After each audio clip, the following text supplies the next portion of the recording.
got so much fucking design on right now. Bring it down, bring it down, make it come out. I got 3 old thoughts, I'm the block, bitches on my line, and you know.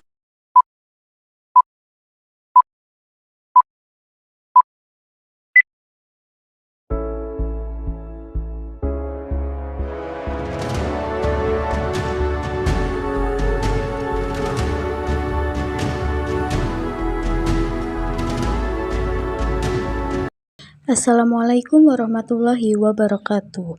Pada kesempatan kali ini, saya akan membahas tentang dampak perubahan kurikulum bagi peserta didik dan tenaga pendidik. Kita lanjut ke bab 1, bagian latar belakang. Kurikulum menjadi salah satu komponen utama yang mempengaruhi proses belajar mengajar di sekolah. Oleh karena itu, perubahan kurikulum pendidikan menjadi isu yang penting untuk dibahas dan dijelaskan.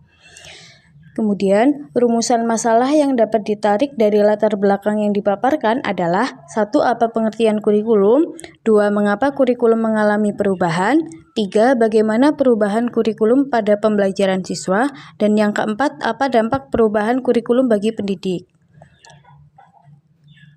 Tujuan masalahnya yaitu 1. Mengetahui pengertian kurikulum. 2. Mengetahui faktor perubahan kurikulum. Dan yang ketiga, mengetahui dampak perubahan kurikulum bagi peserta didik dan pendidik.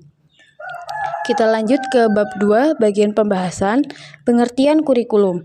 Kurikulum dalam bahasa Yunani berasal dari kata kurir, artinya pelari, dan kurur, artinya tempat berpacu. Menurut Patmonidowo tahun 1995, kurikulum adalah segala usaha atau kegiatan sekolah untuk merangsang anak supaya belajar, baik di dalam maupun di luar kelas. Kemudian, ada kurikulum menurut Undang-Undang. Undang-Undang Nomor 20 Tahun 2003 tentang Sistem Pendidikan Nasional dijelaskan bahwa kurikulum adalah seperangkat rencana dan pengaturan mengenai tujuan, isi, dan bahan pelajaran serta cara yang digunakan sebagai pedoman penyelenggaraan kegiatan pembelajaran untuk mencapai tujuan pendidikan tertentu. Jadi, dapat kita simpulkan bahwa kurikulum diartikan sebagai program pendidikan yang disusun secara logis dan sistematis sebagai pemandu untuk penyelenggaraan sistem pendidikan yang memfasilitasi diperolehnya pengalaman atau hasil secara optimal, sehingga dapat melahirkan siswa yang memiliki kemampuan atau kompetensi.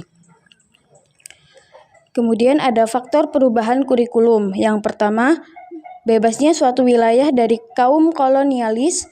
Yang kedua, perkembangan iptek yang pesat.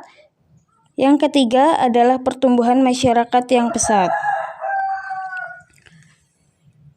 Kemudian ada dampak perubahan kurikulum bagi peserta didik. Yang pertama, peserta didik dapat belajar sesuai perkembangan zaman. Yang kedua, peserta didik sulit beradaptasi dengan pembelajaran yang baru. Yang ketiga, sehingga prestasi peserta didik itu menurun. Adapun dampak perubahan kurikulum bagi pendidik, yaitu pendidik harus menguasai ilmu pada kurikulum yang baru.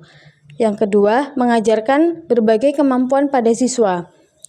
Yang ketiga, yaitu pendidik harus membuat pembelajaran yang menyenangkan.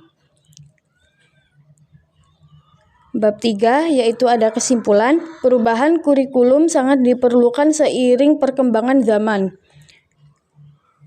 Guru harus tetap profesional akan tugasnya walaupun terjadi pergantian kurikulum di Indonesia. Dengan pembelajaran yang menyenangkan akan membuat siswa senang terhadap pembelajaran yang diberikan. Sementara saran yang penulis berikan yaitu, jangan jadikan perubahan kurikulum tersebut menjadi momok yang menakutkan, tetapi kita harus menjadikan hal tersebut menjadi suatu cambukan kita untuk memperoleh hasil yang lebih baik. Demikian pembahasan yang dapat saya sampaikan. Bila ada salah kata atau ucapan, saya mohon maaf. Saya akhiri. Wassalamualaikum warahmatullahi wabarakatuh.